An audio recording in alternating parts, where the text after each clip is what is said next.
Hello दोस्तों, क्या आप खुश हैं? ये सवाल सुनने में बड़ा आसान लगता है ना? लेकिन ज़रा ईमानदारी से सोचिए, क्या आप सच में गहराई से लगातार खुश रहते हैं? हम सब अपनी ज़िंदगी में खुशी, हैप्पीनेस ढूंढ रहे हैं। अच्छा पैसा, बढ़िया करियर, प्यार करने वाला परिवार, अच्छी सेहत। हम सोचते हैं शायद ये सब मिल जाए, तो हम खुश हो जाएंगे। लेकिन क्या सच में ऐसा होता है?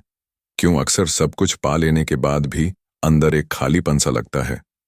क्यों दुनिया में इतनी तरक्की के बावजूद बेचैनी और दुख कम नहीं हो रहे? क्या खुशी पाने का कोई और रास्ता है? कोई ऐसा तरीका जो बाहरी हालातों पर निर्भर न हो? दोस्तों, आज हम एक ऐसी ही अद्भुत किताब पर बात करने वाले हैं जो हमें खुशी का असली मतलब और उसे पाने का प्रैक्टिकल रास्ता दिखाती है। ये किताब है परम पावन दलाई लामा और मनोवैज्ञानिक डॉक्टर हॉवर्ड सी कटलर के बीच हुई बातचीत पर आधारित the art of happiness, a handbook for living. ये कोई धार्मिक किताब नहीं है, बल्कि ये पूर्वी ज्ञान और पश्चिमी विज्ञान का एक संगम है जो हमें सिखाता है कि सच्ची टिकाऊ खुशी हमारे अंदर ही मौजूद है और हम अपने मन को ट्रेन करके उसे हासिल कर सकते हैं। तो अगर आप भी अपनी जिंदगी में ज्यादा शांति, संतुष्टि और सच्ची खुशी लाना चाहते हैं, तो मेरे साथ इस वीडियो में अंत तक बने रहिए। हम जानेंगे कि आखिर खुश रहने की ये कला क्या है और कैसे हम सब इसे सीख सकते हैं। चलिए खुशी के इस सफर पर निकलते हैं। पार्ट 1, जीवन का उद्देश्य, the purpose of life. Chapter 1, खुशी का अधिकार, द राइट टू हैप्पीनेस। सबसे पहले दलाई लामा एक बहुत ही बुनियादी लेकिन गहरी बात कहते हैं। हमारे जीवन का असली मकसद खुशी की तलाश करना है। ये क्या है? चाहे आप किसी भी धर्म को मानते हों या न मानते हों, किसी भी देश या संस्कृति के हों, हम सब इंसान होने के नाते बस एक ही चीज चाहते हैं, दुख से बचना और खुशी पाना। ये हमारी सबसे गहरी, सबसे स्वाभाविक इच्छा है। ये हमारा एक तरह से बुनियादी अधिकार है। क्यों जरूरी है? जब डॉक्टर कटलर ने दलाई लामा से पूछा, क्या आप खुश हैं? तो उनका जवाब था, हाँ, निश्चित रूप से। यह आत्मविश्वास कहाँ से आता है? ये इस समझ से आता है कि खुशी कोई बाहरी चीज नहीं जिसे किस्मत से पाया जाए, बल्कि ये एक भीतरी अवस्था है जिसे हासिल किया जा सकता है। जब हम खुशी को अपना असली लक्ष्य मान लेते हैं, तभी हम उसे पाने के लिए सही कदम उठा सकते हैं। खुशी बनाम प्लेजर, हैप्पीनेस वर्सेस प्लेजर। यहीं पर एक बहुत जरूरी बात समझनी है। अक्सर हम हैप्पीनेस को प्लेजर यानी क्षणिक सुख समझने की भूल कर बैठते हैं। अच्छा खाना, घूमना, मनोरंजन, ये सब प्लेजर हैं जो आते जाते रहते हैं, अस्थिर होते हैं। दलाई लामा समझाते हैं कि सच्ची खुशी इनसे कहीं गहरी है। ये मन और दिल से जुड़ी है। ये एक स्थायी मानसिक अवस्था है जो जीवन के उतार चढ़ाव के बावजूद बनी रह सकती है। जब हम किसी मुश्किल फैसले का सामना करते हैं, जैसे क्या ज्यादा पैसे वाली नौकरी चुने जिसमें मन न लगे या कम पैसे वाली जिसमें संतुष्टि मिले, तो खुद से ये पूछना कि इससे मुझे सच्ची खुशी मिलेगी या सिर्फ क्षणिक प्लेजर, हमें सही चुनाव करने में मदद कर सकता है। चैप्टर 2, खुशी के स्रोत, द सोर्सेज ऑफ हैप्पीनेस। तो अगर बाहरी चीजें सच्ची खुशी का स्रोत नहीं है, तो फिर खुशी आती कहां से है? बाहरी बनाम भीतरी, एक्सटर्नल वर्सेस इंटरनल। हम अक्सर सोचते हैं कि पैसा, सफलता, अच्छी सेहत या परफेक्ट पार्टनर हमें खुश कर देंगे। दलाई लामा मानते हैं कि ये चीजें मददगार हो सकती हैं, लेकिन ये खुशी की गारंटी नहीं है। क्यों? क्योंकि हमारा मन बहुत जल्दी इन चीजों का आदी हो जाता है। उदाहरण, किताब में 2 दोस्तों की कहानी है। एक दोस्त अचानक बहुत अमीर हो जाती है, रिटायर हो जाती है, लेकिन कुछ समय बाद कहती है, मैं पहले से ज्यादा खुश नहीं हूं। दूसरा दोस्त HIV पॉजिटिव निकलता है। शुरू में बहुत दुखी होता है, लेकिन 1 साल बाद कहता है, मैं पहले से ज्यादा खुश हूं, क्योंकि उसने आध्यात्मिकता और जीवन की छोटी चीजों को महत्व देना सीख लिया। ये क्या दिखाता है? हमारी खुशी बाहरी हालातों से ज्यादा हमारे मन की स्थिति, स्टेट ऑफ माइंड, पर निर्भर करती है। लॉटरी जीतने वाले भी कुछ समय बाद अपनी पुरानी खुशी के लेवल पर वापस आ जाते हैं, और भयानक हादसों से गुजरने वाले भी अक्सर अपनी सामान्य या लगभग सामान्य खुशी वापस पा लेते हैं। तुलना करने वाला मन, द कंपेयरिंग माइंड। हमारी संतुष्टि का स्तर इस बात पर भी बहुत निर्भर करता है कि हम अपनी तुलना किससे करते हैं। अतीत से तुलना। जब हम देखते हैं कि हम अतीत से बेहतर स्थिति में हैं, जैसे सैलरी बढ़ना, तो हमें खुशी मिलती है। लेकिन जैसे ही हमें उसकी आदत पड़ती है, हमें और ज्यादा चाहिए होता है। दूसरों से तुलना। जब हम खुद की तुलना उन लोगों से करते हैं जो हमसे ज्यादा स्मार्ट, सुंदर या सफल हैं, तो ईर्ष्या, निराशा और दुख पैदा होता है। चाहे हमारे पास कितना भी हो, अगर पड़ोसी के पास ज्यादा है तो हम असंतुष्ट हो सकते हैं। सकारात्मक उपयोग। हम इसी तुलना करने वाले मन का इस्तेमाल सकारात्मक रूप से भी कर सकते हैं। जब हम अपनी तुलना उन लोगों से करते हैं जो हमसे कम भाग्यशाली हैं, या जब हम उन सभी चीजों पर ध्यान देते हैं जो हमारे पास हैं, तो हमारी संतुष्टि का स्तर बढ़ जाता है। प्रयोगों ने भी दिखाया है कि यह सोचने से कि हालात और कितने बुरे हो सकते थे, या मैं खुश हूं कि मैं ऐसा नहीं हूं, वाक्य पूरा करने से लोगों की जीवन संतुष्टि बढ़ी। निष्कर्ष। असली खुशी का स्रोत बाहर नहीं, अंदर है। ये हमारे नजरिए पर, हम चीजों को कैसे देखते हैं और हमारे पास जो है उससे हम कितने संतुष्ट हैं, इस पर निर्भर करता है। अच्छा स्वास्थ्य, पैसा, दोस्त, ये सब तभी खुशी में योगदान दे सकते हैं जब हमारा मानसिक रवैया सही हो। दलाई लामा कहते हैं, अगर आपके मन में नफरत या तीव्र गुस्सा है तो आपकी अच्छी सेहत भी बर्बाद हो जाती है, और अगर आपका मन शांत है तो आप खराब सेहत में भी बहुत खुश रह सकते हैं। मन की शांति, पीस ऑफ माइंड, ही कुंजी है। पार्ट 2, मन को खुशी के लिए प्रशिक्षित करना, training the mind for happiness. तो अब जब हम जानते हैं कि खुशी का स्रोत हमारा मन है, तो सवाल उठता है कि हम अपने मन को ट्रेन कैसे करें। चैप्टर 3, सीखने से शुरुआत। The path to happiness starts with learning. Dalai Lama कहते हैं कि खुशी हासिल करने का पहला कदम है सीखना, लर्निंग। ये क्या है? हमें सबसे पहले ये सीखना और समझना होगा कि कौन सी मानसिक अवस्थाएं और भावनाएं दुख लाती हैं, जैसे गुस्सा, नफरत, लालच, ईर्ष्या, और कौन सी खुशी लाती है, जैसे दया, करुणा, धैर्य, संतोष। क्यों जरूरी है? जब हम स्पष्ट रूप से समझ जाते हैं कि नकारात्मक भावनाएं न केवल हमें व्यक्तिगत रूप से नुकसान पहुंचाती हैं, बल्कि समाज और दुनिया के लिए भी हानिकारक हैं, तब हमारे अंदर उन्हें दूर करने का दृढ़ संकल्प, डिटर्मिनेशन पैदा होता है। इसी तरह जब हम सकारात्मक भावनाओं के फायदों को समझते हैं, तो हम उन्हें विकसित करने के लिए प्रेरित होते हैं। कार्य कारण का सिद्धांत, प्रिंसिपल ऑफ कॉजैलिटी। बौद्ध धर्म मानता है कि हर चीज का एक कारण होता है। अगर हमें खुशी चाहिए तो हमें खुशी के कारणों को पैदा करना होगा, सकारात्मक मानसिक अवस्थाएं, और अगर हमें दुख नहीं चाहिए तो हमें दुख के कारणों को खत्म करना होगा, नकारात्मक मानसिक अवस्थाएं। इस समझ से हमें अपनी खुशी की जिम्मेदारी लेने की प्रेरणा मिलती है। मेरी खुशी का राज मेरे अपने हाथों में है। मानसिक अवस्थाओं की पहचान। हमें अपने मन में उठने वाले हजारों विचारों और भावनाओं को पहचानना सीखना होगा। कौन से मददगार हैं, कौन से हानिकारक, जैसे नफरत, ईर्ष्या, गुस्सा, ये नकारात्मक हैं क्योंकि ये हमारे मन की शांति भंग करते हैं। वहीं दया और करुणा, ये सकारात्मक हैं क्योंकि ये मानसिक शांति और खुशी लाते हैं। मानसिक रूप से स्वस्थ व्यक्ति।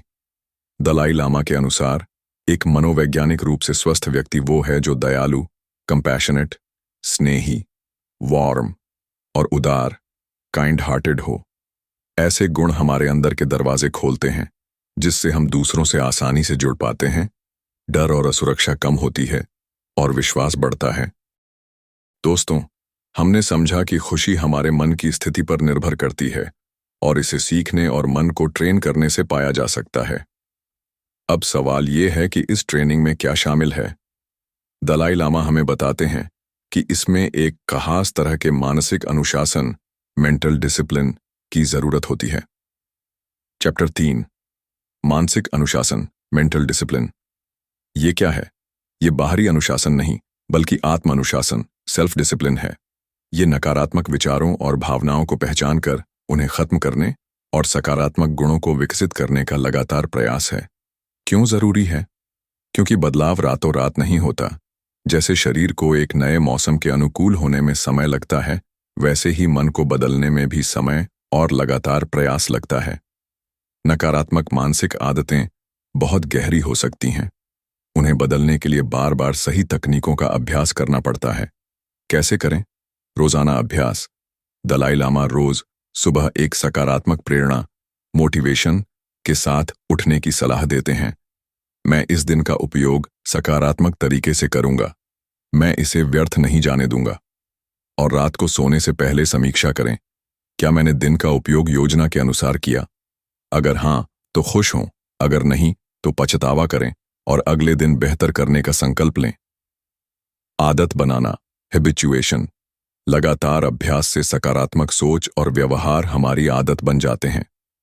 दलाई लामा अपना उदाहरण देते हैं कि कैसे सालों के अभ्यास से उनका मन शांत हुआ है और गुस्सा या नफरत जैसी भावनाएं अब उन पर हावी नहीं हो पाती। वे कहते हैं कि नकारात्मक कंडीशनिंग को नई सकारात्मक कंडीशनिंग से बदलना एक निरंतर लड़ाई है। सीखना प्लस अभ्यास। मन को प्रशिक्षित करना सिर्फ ध्यान लगाना नहीं है। इसमें सीखना और अभ्यास करना दोनों शामिल हैं। हमें समझना होगा कि कौन सी भावनाएं हानिकारक हैं और कौन सी लाभदायक, और फिर लाभदायक भावनाओं को बढ़ाने का अभ्यास करना होगा। क्या नकारात्मक भावनाएं पूरी तरह खत्म हो सकती हैं? यह एक बड़ा सवाल है। हम सोचते हैं कि गुस्सा, डर, लालच तो इंसान के स्वभाव का हिस्सा है। इन्हें पूरी तरह कैसे खत्म किया जा सकता है?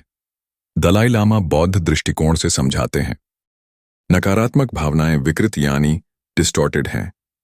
वे वास्तविकता की गलत धारणा पर आधारित होती हैं। जैसे गुस्से में हमें लगता है कि सामने वाला 100% बुरा है, जो सच नहीं होता। उनका कोई ठोस, वैध आधार नहीं होता। वे अज्ञान, इग्नोरेंस पर आधारित हैं। सकारात्मक भावनाएं वास्तविक, ग्राउंडेड इन रियलिटी हैं। प्यार, करुणा, समझ, इनका एक ठोस आधार होता है। इन्हें तर्क और अनुभव से परखा जा सकता है। इनमें कोई विकृति नहीं होती। सकारात्मक भावनाएं नकारात्मक भावनाओं का तोड़, एंटीडोट हैं। जैसे धैर्य गुस्से का तोड़ है, वैसे ही हर नकारात्मक भावना का एक सकारात्मक तोड़ मौजूद है। जैसे जैसे हम सकारात्मक गुणों को मजबूत करते हैं, नकारात्मक गुण अपने आप कमजोर होते जाते हैं। मन का मूल स्वभाव शुद्ध है। Essential nature of mind is pure. बौद्ध धर्म मानता है कि हमारे मन का सबसे गहरा स्तर, जिसे बुद्ध नेचर या क्लियर लाइट माइंड कहा जाता है, स्वाभाविक रूप से शुद्ध और शांत है। नकारात्मक भावनाएं उस पर बादल की तरह हैं जिन्हें हटाया जा सकता है। इसलिए दलाई लामा के अनुसार मन को प्रशिक्षित करके नकारात्मक भावनाओं को पूरी तरह खत्म करना और सच्ची, स्थायी खुशी पाना संभव है, भले ही इसमें समय और बहुत प्रयास लगे। आम आदमी के लिए क्या यह सब सिर्फ भिक्षुओं या बहुत ज्यादा आध्यात्मिक लोगों के लिए है? दलाई लामा कहते हैं, नहीं। हर कोई, चाहे वो कितना भी व्यस्त क्यों न हो, छोटे कदम उठाकर अपनी नकारात्मक भावनाओं के प्रभाव को कम करना सीख सकता है। थोड़ी सी प्रैक्टिस भी जीवन को खुशहाल बना सकती है। और इतिहास में ऐसे कई उदाहरण हैं जहां आम लोगों ने, यहां तक कि जीवन में देर से शुरुआत करके भी, उच्च आध्यात्मिक अवस्थाएं प्राप्त की हैं। पार्ट 3, मानवीय गर्मजोशी और करुणा, human warmth and compassion.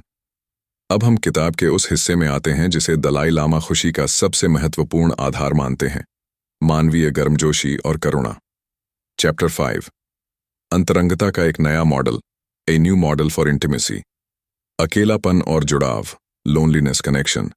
Doctor Cutler Dalai Lama से पूछते हैं, क्या आप कभी अकेला महसूस करते हैं? दलाई लामा का जवाब था, नहीं। क्यों? क्योंकि वे हर इंसान को अपने जैसे ही देखते हैं, उनमें अच्छाई खोजने की कोशिश करते हैं। यह रवैया अपने आप ही एक जुड़ाव, कनेक्टेडनेस और आत्मीयता, एफिनिटी का भाव पैदा करता है। उनमें यह डर नहीं होता कि दूसरे उनके बारे में क्या सोचेंगे, जिससे वे खुलकर मिल पाते हैं। करुणा डर को कम करती है। दलाई लामा का मानना है कि करुणा, कंपैशन का विचार मन में लाने से डर अपने आप कम हो जाता है और दूसरों के प्रति खुलापन आता है। ज्यादातर लोग उम्मीद करते हैं कि पहले सामने वाला सकारात्मक प्रतिक्रिया दे, जबकि हमें खुद पहल करनी चाहिए। आत्मनिर्भरता बनाम निर्भरता, सेल्फ रिलायंस वर्सेस डिपेंडेंस। हम अक्सर खुद को बहुत आत्मनिर्भर, इंडिपेंडेंट मानते हैं, लेकिन दलाई लामा हमें याद दिलाते हैं कि हमारा जीवन पूरी तरह दूसरों पर निर्भर है। हमारे कपड़ों से लेकर खाने तक हर चीज अनगिनत लोगों की मेहनत का नतीजा है। जब हम इस परस्पर निर्भरता, इंटरकनेक्टेडनेस, इंटरडिपेंडेंस को समझते हैं, तो हमारे अंदर दूसरों के प्रति कृतज्ञता और जुड़ाव का भाव पैदा होता है। अंतरंगता, इंटीमेसी क्या है? पश्चिम में अक्सर अंतरंगता का मतलब एक रोमांटिक पार्टनर के साथ गहरा भावनात्मक और शारीरिक संबंध समझा जाता है, लेकिन दलाई लामा अंतरंगता को ज्यादा व्यापक रूप में देखते हैं। यह सिर्फ एक व्यक्ति तक सीमित नहीं है। उनका मॉडल है कई लोगों के साथ, परिवार, दोस्त, यहां तक कि अजनबियों के साथ भी। हमारी समान मानवता, कॉमन ह्यूमैनिटी के आधार पर गहरे और सच्चे बंधन बनाना। उन्होंने बताया कि तिब्बत में रहते हुए वे अपनी चिंताएं महल में झाड़ू लगाने वाले व्यक्ति के साथ भी साझा कर लेते थे, क्योंकि वे उन्हें अपने जैसा ही इंसान मानते थे। चैप्टर 6, दूसरों से अपना संबंध गहरा करना, deepening our connection to others. तो हम दूसरों के साथ अपना जुड़ाव और गहरा कैसे करें? सहानुभूति स्थापित करना, एस्टैब्लिशिंग एम्पैथी। दलाई लामा कहते हैं कि दूसरों से जुड़ने की कुंजी है सहानुभूति, एम्पैथी, यानी खुद को दूसरे की जगह रखकर उसके दुख और भावनाओं को महसूस करने की क्षमता। कैसे विकसित करें? दूसरों के दुख के बारे में सोचें। कल्पना करें कि अगर आप उनकी जगह होते तो कैसा महसूस करते। यह अभ्यास हमें दूसरों की भावनाओं का सम्मान करना सिखाता है और टकराव कम करता है। दलाई लामा कहते हैं कि जरूरी नहीं कि आप किसी शिकारी से उसके शिकार के प्रति सहानुभूति रखने को कहें, लेकिन आप उसे अपने प्यारे पालतू कुत्ते के दर्द की कल्पना करने को कह सकते हैं। बुनियादी समानता पर ध्यान दें। जब भी हम किसी से मिलें तो मतभेदों जैसे धर्म, रंग, राष्ट्रीयता के बजाय उन बुनियादी बातों पर ध्यान केंद्रित करें जो हम सब में समान हैं। हम सब इंसान हैं, हम सब खुश रहना चाहते हैं और दुख से बचना चाहते हैं। इस नजरिए से दूसरों से जुड़ना आसान हो जाता है। दूसरों की पृष्ठभूमि को समझें। किसी के व्यवहार को समझने के लिए उसकी पृष्ठभूमि, उसके जीवन के अनुभवों को जानना मददगार होता है। डॉक्टर कटलर अपना अनुभव बताते हैं कि कैसे एक जर्मन लेखक, जो उन्हें शुरू में घमंडी लगा, उसकी दुखद पृष्ठभूमि, नाजी अत्याचार, बीमार बच्चे जानने के बाद उनके प्रति उनका नजरिया बदल गया और वे दोस्त बन गए। दलाई लामा की सलाह, लोगों की पृष्ठभूमि को समझें, सतही नहीं बल्कि गहरी है। ईमानदारी और खुलापन, ऑनेस्टी, ओपननेस। रिश्ते बेहतर बनाने के लिए ईमानदार और खुले विचारों वाला होना जरूरी है। चैप्टर 7, करुणा का मूल्य और लाभ, the value and benefits of compassion. करुणा सिर्फ दूसरों के लिए ही अच्छी नहीं है, ये हमारे खुद के लिए भी बेहद फायदेमंद है। करुणा को परिभाषित करना, डिफाइनिंग कंपैशन। असली करुणा क्या है? दलाई लामा बताते हैं कि सच्ची करुणा, जेन्युइन कंपैशन, अटैचमेंट से अलग है। अटैचमेंट आधारित प्यार पक्षपाती होता है और स्थिति बदलने पर नफरत में बदल सकता है। सच्ची करुणा इस समझ पर आधारित है कि सभी प्राणी हमारी ही तरह खुश रहना चाहते हैं और दुख से बचना चाहते हैं। ये सबके लिए समान होती है, चाहे वो दोस्त हो या दुश्मन। ये दूसरों के मौलिक अधिकारों पर आधारित है, न कि हमारे अपने मानसिक विचारों पर। क्या ये एक भावना है? हाँ, ये एक भावना है, लेकिन अटैचमेंट आधारित प्यार से ज्यादा स्थिर, ज्यादा गहरी और ज्यादा विश्वसनीय है। ये दूसरे के दुख को सहन न कर पाने की भावना से जुड़ी है। करुणा क्यों विकसित करें? मानसिक और शारीरिक स्वास्थ्य। वैज्ञानिक शोध भी बताते हैं कि करुणा और परोपकार, एल्ट्रुइज्म का हमारे शारीरिक और भावनात्मक स्वास्थ्य पर सकारात्मक प्रभाव पड़ता है। मदर टेरेसा पर फिल्म देखने वाले छात्रों में इम्यूनोग्लोबुलिन ए, जो संक्रमण से लड़ता है, बढ़ गया। नियमित स्वयं सेवा करने वालों की जीवन प्रत्याशा बढ़ी।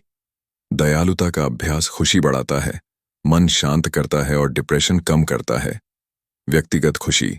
दलाई लामा का दृढ़ विश्वास है, और विज्ञान भी अब इसे मान रहा है, कि व्यक्तिगत खुशी और करुणा के बीच एक गहरा संबंध है। ज्यादा खुश लोग ज्यादा दयालु होते हैं, और ज्यादा दयालुता का अभ्यास करने से व्यक्ति ज्यादा खुश होता है। दुख को सहने की क्षमता। जब हम दूसरों के दुख को समझते हैं और उनके प्रति करुणा महसूस करते हैं, तो अपने दुख को सही परिप्रेक्ष्य में देख पाते हैं और उसे सहने की हमारी क्षमता बढ़ती है।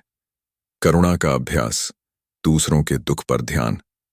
दलाई लामा एक ध्यान तकनीक बताते हैं जिसमें किसी पीड़ित व्यक्ति की कल्पना करके उसके दुख को गहराई से महसूस किया जाता है। खुद से शुरुआत। पहले अपने लिए करुणा विकसित करें, अपनी खुशी की इच्छा और दुख से बचने की इच्छा को पहचानें, फिर इसी भावना को दूसरों तक फैलाएं। टोंगलेन ध्यान, यह एक बौद्ध ध्यान पद्धति है जिसमें आप दूसरों का दुख सांस के साथ अंदर लेते हैं और अपनी खुशी और अच्छाई सांस के साथ बाहर देते हैं। इसका उद्देश्य हमारे स्वार्थ को कम करना और करुणा को बढ़ाना है। नोट: यह अभ्यास सोच समझकर और सही मार्गदर्शन में करना चाहिए। करुणा सिर्फ एक अच्छी भावना नहीं है, यह खुशी और बेहतर जीवन जीने का एक शक्तिशाली साधन है। दोस्तों, अब तक हमने समझा कि खुशी क्या है, उसके असली स्रोत क्या हैं, और कैसे मानवीय गर्मजोशी और करुणा हमारे जीवन को खुशहाल बना सकती है। लेकिन जीवन में सिर्फ खुशी ही नहीं है, दुख और मुश्किलें भी इसका एक अहम हिस्सा हैं। तो सवाल ये उठता है कि हम दुख का सामना कैसे करें? क्या दुख को भी खुशी में बदला जा सकता है? चलिए दलाई लामा और डॉक्टर कटलर की बातचीत के अगले हिस्सों में चलते हैं और सीखते हैं दुख को बदलने और बाधाओं को पार करने की कला। पार्ट 4, दुख को बदलना, ट्रांसफॉर्मिंग सफरिंग। चैप्टर 8, दुख का सामना करना, फेसिंग सफरिंग। हम में से ज्यादातर लोग दुख से भागते हैं, उसे नजरअंदाज करना चाहते हैं। लेकिन दलाई लामा कहते हैं कि दुख जीवन की एक सच्चाई है जिसे स्वीकार करना जरूरी है। दुख सार्वभौमिक है, सफरिंग इज यूनिवर्सल। किताब की शुरुआत किसा गौतमी की कहानी से होती है जिसके बच्चे की मृत्यु हो जाती है। बुद्ध उसे सरसों के दाने उस घर से लाने को कहते हैं जहां कभी किसी की मौत न हुई हो। उसे ऐसा कोई घर नहीं मिलता। ये कहानी हमें सिखाती है कि दुख और हानि जीवन का हिस्सा है और हम इसमें अकेले नहीं हैं। भागना समाधान नहीं। दुख से भागने के लिए हम कई तरीके अपनाते हैं, नशा, ध्यान भटकाना या दूसरों पर दोष मढ़ना। लेकिन ये तरीके अस्थायी राहत तो दे सकते हैं, पर समस्या को खत्म नहीं करते, बल्कि अक्सर उसे और बढ़ा देते हैं। जैसे किसी बीमारी का इलाज न करने पर वो बढ़ जाती है। सामना करने का फायदा। दलाई लामा कहते हैं कि दुख का सीधे सामना करना बेहतर है। जैसे युद्ध में दुश्मन की ताकत जाने बिना आप लड़ नहीं सकते, वैसे ही अपनी समस्या की गहराई और प्रकृति को समझे बिना आप उसका हल नहीं निकाल सकते। दुख को स्वीकार करने और समझने से डर कम होता है और उसे सहने की हिम्मत मिलती है। तैयारी। अगर हम पहले से ही जीवन की अनिश्चितता और दुख की संभावना पर विचार करते हैं, जैसे बुढ़ापा, बीमारी, मृत्यु, तो जब मुश्किलें आती हैं हमारा मन ज्यादा स्थिर रहता है। ये एक तरह का मानसिक अभ्यास है, जैसे सैनिक युद्ध के लिए अभ्यास करते हैं। चैप्टर 9, खुद से पैदा किया गया दुख, self created suffering. Dalai Lama बताते हैं कि बहुत सा दुख ऐसा होता है जिसे हम अनजाने में खुद ही पैदा करते हैं या बढ़ाते हैं। अति संवेदनशीलता और निजीकरण, ओवर सेंसिटिविटी, पर्सनलाइजिंग। हम अक्सर छोटी छोटी बातों को बहुत गंभीरता से ले लेते हैं, उन्हें दिल पर लगा लेते हैं और जरूरत से ज्यादा प्रतिक्रिया देते हैं। जैसे कोई वेटर अगर देर कर दे तो हम सोचते हैं कि वो जानबूझकर हमें नजरअंदाज कर रहा है। ये निजीकरण हमें बेवजह दुखी करता है। अतीत को पकड़ कर रखना। पुरानी चोटों और बुरी यादों को बार बार याद करके हम अपने दुख को जिंदा रखते हैं। अनुचितता का भाव, फीलिंग ऑफ अनफेयरनेस। जब मुश्किलें आती हैं तो अक्सर हमें लगता है कि ये अनुचित है, मेरे साथ ही ऐसा क्यों हुआ। ये भाव हमें पीड़ित जैसा महसूस कराता है और हमारी ऊर्जा समाधान खोजने के बजाय शिकायत करने में खर्च हो जाती है। कर्म का सिद्धांत। दलाई लामा बताते हैं कि बौद्ध धर्म में कर्म का सिद्धांत दुख को स्वीकार करने में मदद करता है। यह माना जाता है कि वर्तमान दुख हमारे पिछले कर्मों का फल है, लेकिन इसका मतलब निष्क्रिय हो जाना नहीं है, क्योंकि कर्म का अर्थ एक्शन है और हमारे वर्तमान एक्शन हमारा भविष्य तय करते हैं। दूसरे दृष्टिकोण। जो कर्म में विश्वास नहीं करते वे ईश्वर की योजना पर भरोसा रख सकते हैं या फिर एक व्यावहारिक वैज्ञानिक दृष्टिकोण अपना सकते हैं, समस्या का वस्तुनिष्ठ विश्लेषण, ऑब्जेक्टिव एनालिसिस करें। अपनी भूमिका पहचानना। दलाई लामा एक महत्वपूर्ण बात कहते हैं, किसी भी बुरी स्थिति में अक्सर हमारी भी कुछ न कुछ भूमिका होती है। जब हम ईमानदारी से अपनी भूमिका को देखते हैं तो दूसरों को दोष देने की प्रवृत्ति कम होती है और स्थिति ज्यादा स्पष्ट दिखती है। यहां तक कि अगर कोई हमसे झूठ बोलता है तो भी हम सोच सकते हैं कि शायद उनमें आत्मविश्वास की कमी है या वे हमसे कुछ छिपाना चाहते हैं क्योंकि हम भरोसे के लायक नहीं हैं। ये आत्मनिरीक्षण हमें पीड़ित महसूस करने से बचाता है। चैप्टर 10 नजरिया बदलना, शिफ्टिंग पर्सपेक्टिव। हमारे दुख को कम करने का एक सबसे शक्तिशाली तरीका है अपना नजरिया बदलना। ये क्या है? ये किसी भी स्थिति को, खासकर मुश्किल स्थिति को, एक अलग दृष्टिकोण से देखने की क्षमता है। कैसे काम करता है? जब हम किसी समस्या पर बहुत ज्यादा फोकस करते हैं तो वो बहुत बड़ी लगने लगती है, लेकिन जब हम उसे एक व्यापक नजरिए से देखते हैं या उसकी तुलना किसी बड़ी समस्या से करते हैं तो वो छोटी लगने लगती है। अभ्यास। किसी व्यक्ति या घटना के सकारात्मक पहलुओं को खोजने की कोशिश करें, भले ही वो शुरू में 100% नकारात्मक लगे। कोई भी व्यक्ति पूरी तरह बुरा नहीं होता। इस सकारात्मक नजरिए को बार बार याद दिलाना होता है, तब जाकर हमारी भावनाएं बदलती हैं। चैप्टर 11 दर्द और दुख में अर्थ खोजना, finding meaning in pen suffering. क्या दुख का कोई अर्थ हो सकता है? विक्टर फ्रैंकल, जिन्होंने नाजी कंसंट्रेशन कैंप में भयानक यातनाएं सही, ने पाया कि जिन लोगों के जीवन का कोई उद्देश्य या अर्थ था वे उन मुश्किल हालातों में जीवित रहने में ज्यादा सक्षम थे। दुख के सकारात्मक पहलू, मजबूती और गहराई। दुख हमें परखता है, मजबूत बनाता है और जीवन के अनुभव को गहरा करता है। मार्टिन लूथर किंग जूनियर, जो मुझे नष्ट नहीं करता वह मुझे मजबूत बनाता है। नरमी और संवेदनशीलता। दुख हमें नरम बना सकता है, दूसरों के प्रति ज्यादा संवेदनशील और दयालु बना सकता है। विलियम वर्ड्सवर्थ, एक गहरे दुख ने मेरी आत्मा को मानवीय बना दिया है। कनेक्शन। अपनी कमजोरी के क्षणों में हम दूसरों से ज्यादा गहराई से जुड़ पाते हैं। आध्यात्मिक विकास। बौद्ध धर्म में दुख को आध्यात्मिक प्रगति के लिए एक उत्प्रेरक, कैटलिस्ट माना जाता है। यह हमें दुख के कारणों को समझने और उनसे मुक्ति पाने के लिए प्रेरित करता है। सहानुभूति का विकास।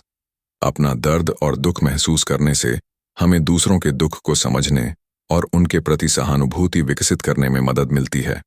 यही सहानुभूति हमें दूसरों से जोड़ती है।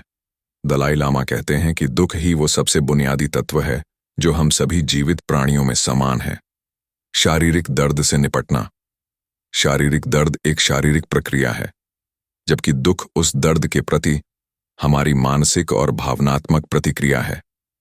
डॉक्टर पॉल ब्रांड, जिन्होंने कुष्ठ रोगियों के साथ काम किया, ने पाया कि दर्द एक सुरक्षा प्रणाली है जो हमें नुकसान से बचाती है। दर्द की अप्रियता ही हमें उस पर ध्यान देने और एक्शन लेने के लिए मजबूर करती है। अगर हम दर्द के इस उद्देश्य को समझें तो उसके प्रति हमारा रवैया बदल सकता है और हमारा दुख कम हो सकता है। हमारा मानसिक दृष्टिकोण यह तय करता है कि हम दर्द को कितना महसूस करते हैं। पार्ट 5 बाधाओं पर काबू पाना, ओवरकमिंग ऑब्स्टिकल्स। खुशी के रास्ते में कई बाधाएं आती हैं, जैसे गुस्सा, नफरत, चिंता और कम आत्मसम्मान। दलाई लामा इनसे निपटने के तरीके बताते हैं। चैप्टर 12 बदलाव लाना, ब्रिंगिंग अबाउट चेंज। बदलाव की प्रक्रिया। दलाई लामा बदलाव के लिए 4 स्टेप्स बताते हैं। सीखना, लर्निंग, समझना कि क्या हानिकारक है और क्या फायदेमंद। विश्वास, कन्विक्शन, सीखी हुई बात पर पक्का यकीन करना कि बदलाव जरूरी है। संकल्प, डिटर्मिनेशन, बदलने का पक्का इरादा करना। एक्शन, प्रयास, एक्शन एफर्ट, उस संकल्प को लगातार प्रयास से हकीकत में बदलना। उत्साह और तत्परता, एंथुसियाज्म, अर्जेंसी, बदलाव के लिए एक मजबूत इच्छा और उत्साह जरूरी है। कभी कभी स्थिति की गंभीरता, जैसे बाढ़ जैसी आपदा, हमें तुरंत एक्शन लेने के लिए प्रेरित करती है। आध्यात्मिक मार्ग पर अपनी नश्वरता, इम्परमानेंस का ध्यान करना हमें हर पल का सही उपयोग करने की तत्परता दे सकता है। यथार्थवादी उम्मीदें, रियलिस्टिक एक्सपेक्टेशंस, बदलाव धीरे धीरे होता है। बहुत ज्यादा उम्मीद रखने से निराशा होती है और बहुत कम उम्मीद रखने से प्रयास करने की इच्छा खत्म हो जाती है। अपने आदर्श ऊंचे रखें, लेकिन अपनी प्रगति को यथार्थवादी मानकों से मापें। संतुलन जरूरी है। चैप्टर 13, क्रोध और घृणा से निपटना, dealing with anger and hatred. गुस्सा और नफरत खुशी के सबसे बड़े दुश्मनों में से हैं। नुकसान: ये हमारे मन की शांति भंग करते हैं, हमारे निर्णय लेने की क्षमता खत्म कर देते हैं, हमें शारीरिक रूप से बीमार करते हैं जैसे हृदय रोग, और हमारे रिश्तों को बर्बाद करते हैं। सकारात्मक बनाम नकारात्मक गुस्सा। दलाई लामा कहते हैं कि कभी-कभी करुणा या जिम्मेदारी की भावना से प्रेरित गुस्सा सकारात्मक एक्शन के लिए ऊर्जा दे सकता है, लेकिन ज्यादातर गुस्सा नकारात्मक होता है और नफरत तो हमेशा ही नकारात्मक होती है। सही तरीका क्या है? दलाई लामा कहते हैं कि गुस्सा और नफरत जैसी भावनाएं अक्सर असंतोष और बेचैनी से भरे मन से पैदा होती हैं। इसलिए पहला कदम है पहले से तैयारी करना।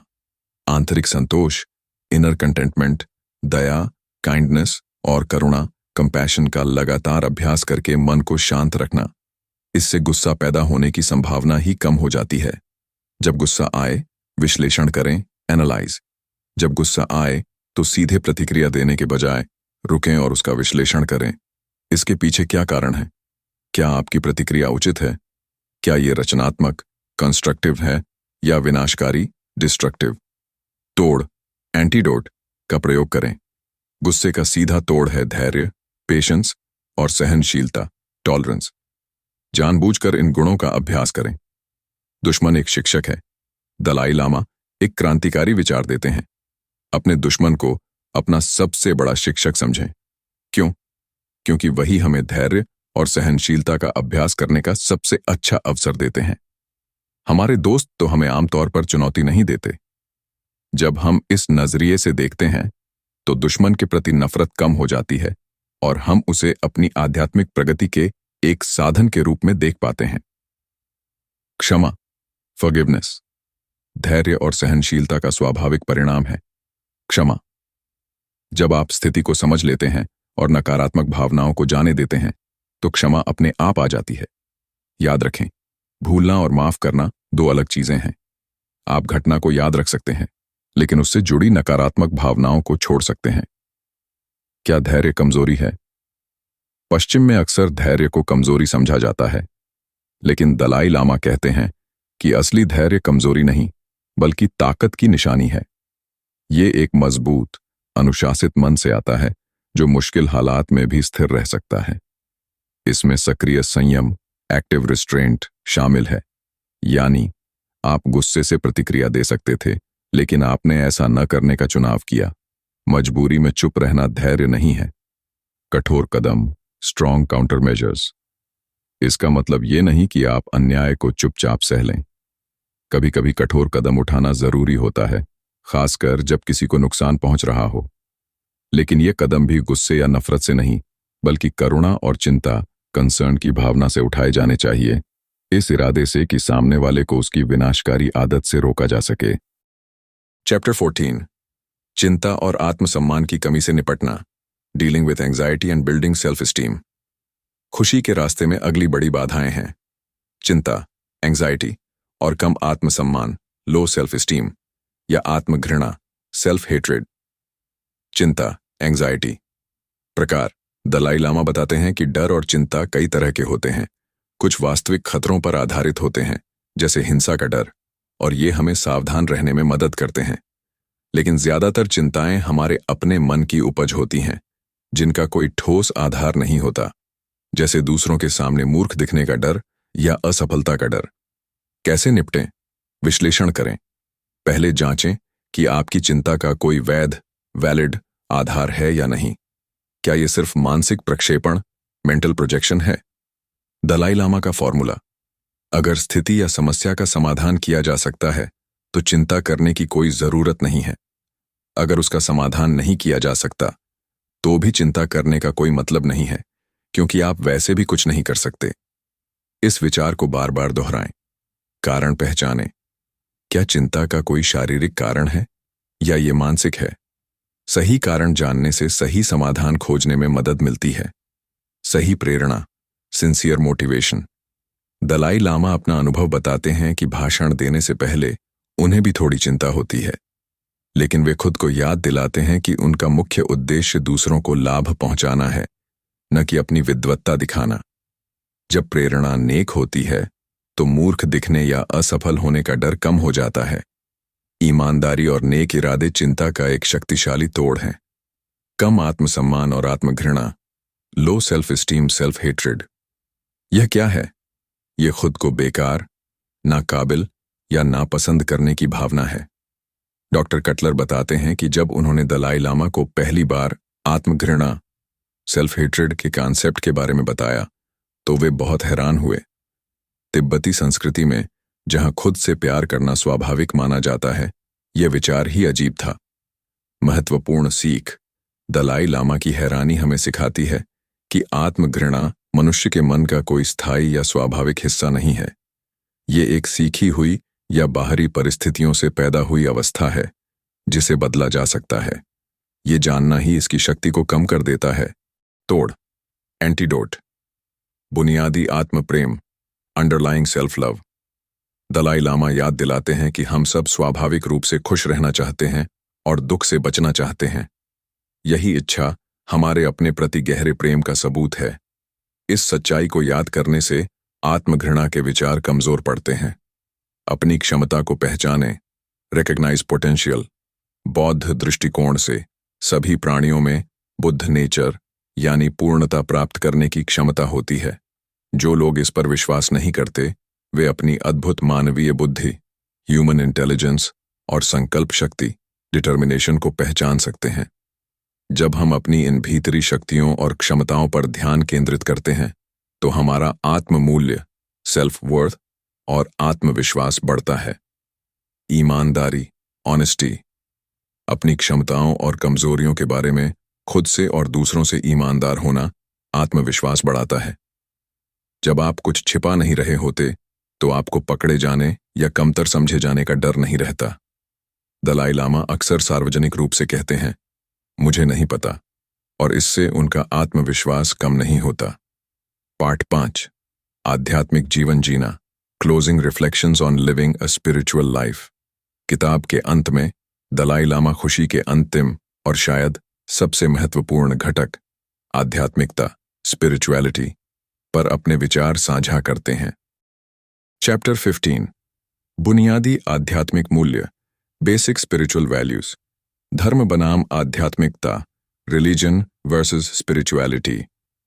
दलाई लामा स्पष्ट करते हैं कि आध्यात्मिकता के 2 स्तर हो सकते हैं। एक स्तर धर्म से जुड़ा है जो व्यक्तिगत विश्वासों पर आधारित होता है। वे सभी प्रमुख धर्मों का सम्मान करते हैं क्योंकि वे सब मानवता को लाभ पहुंचा सकते हैं और नैतिक ढांचा प्रदान करते हैं। लेकिन वे मानते हैं कि दूसरा स्तर ज्यादा महत्वपूर्ण है, बुनियादी आध्यात्मिकता, बेसिक स्पिरिचुअलिटी। बुनियादी आध्यात्मिकता क्या है? ये धर्म या विश्वास पर निर्भर नहीं करती।